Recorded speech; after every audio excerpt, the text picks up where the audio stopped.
It's 6:53. Few clouds there. Yeah, still better than yesterday. Well, there is that. Well, if you want to see how things are going at one of Florida's oldest attractions, you can find out on your computer, or if you got one of these iPods. And I'm getting seriously addicted to it, too. There is a stand-up comedian now podcasting his effort to become a mermaid. Okay, Merman. Take a look. It is one thing to dance as the prince at the Mermaid Show at Weeki Springs. Thomas J. Kelly seems to have that part of the act down. This stand-up comedian, however, has something else in mind. He wants to do that, be an actual mermaid. Okay, merman. I want to be the first merman. I want to be the first guy in a tail. I want to be like Ariel's dad. If you go to littlemerman.com, you will be able to follow Tom's story of becoming a merman. Now, this is a rough cut of the first podcast. Tom leaves stand-up comedy in New York after 9 years. Everyone thinks, oh, you failed in comedy. I didn't fail in comedy. I just didn't make it in comedy. And Tom comes to Weeki to be a mermaid to help save the park.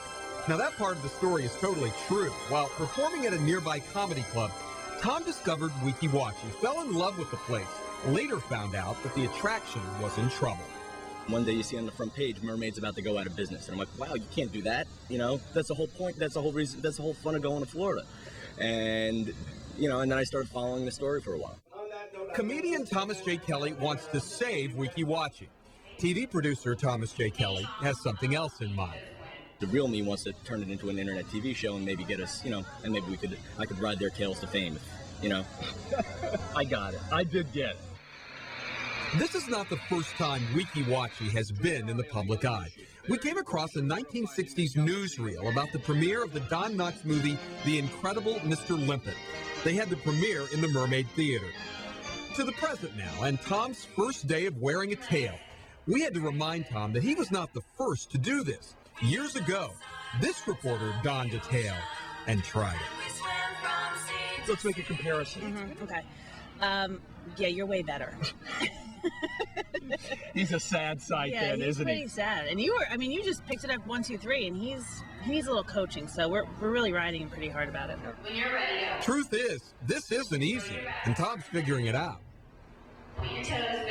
Being a mermaid is a very, very tough job. You have to hold your breath for long periods of time, and you have to look sexy while doing it. And, I mean, I can hold my breath, and I can look sexy, but can I do both at the same time? And I've been having trouble with that. As for saving Weeki, that fight continues. Thomas J. Kelly could well be the merman that saves it. I would love to be a small part of helping this place thrive in the 21st century. Well, as for that fight to save Weeki, we can tell you that the litigation with Swift Mud continues.